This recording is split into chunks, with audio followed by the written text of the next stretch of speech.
Here are some things you can do to prevent the harmful effects of tear gas. Number 1, remove contact lenses. Number 2, find a hat with a large brim in order to prevent the sunlight from hitting your face. Number 3, find a jacket or something with long sleeves in order to cover up any exposed skin. Another thing you're going to want is a pair of goggles to protect your eyes from chemicals. Another thing you can use is a scarf to cover up your face and your nose.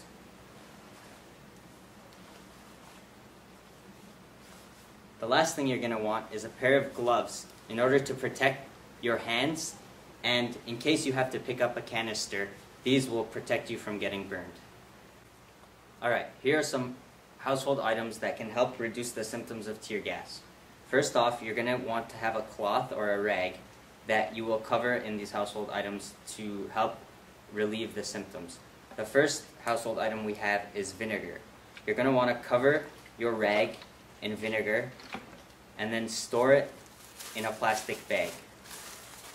Once the tear gas is deployed or you have come into contact with tear gas, you're going to want to remove the bag and breathe through it. The second household item we have is lime juice. Lime juice does the same thing as vinegar. It's just an alternative. Another thing you can use is a freshly cut onion. By breathing in the fumes of an onion, this will help alleviate the symptoms and keep your tear ducts and nasal cavities clean. The last tip we have is to take your rag and cover it in ground charcoal.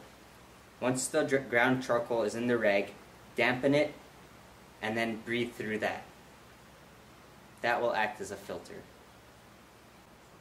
Once you have come into contact with tear gas, the best way to remove the toxins from your clothes and body is by firstly removing all the contaminated clothes and washing them immediately.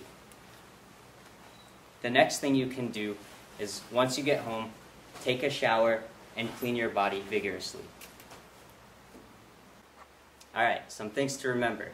Number 1, cover any exposed skin. Number 2, do not touch your eyes. Number 3, remove contact lenses before you leave the house.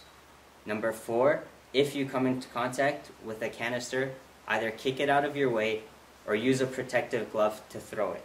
This will prevent you from getting burned. An alternative method would be to cover the canister with a garbage can or something of that nature in order to prevent fumes from releasing into the air.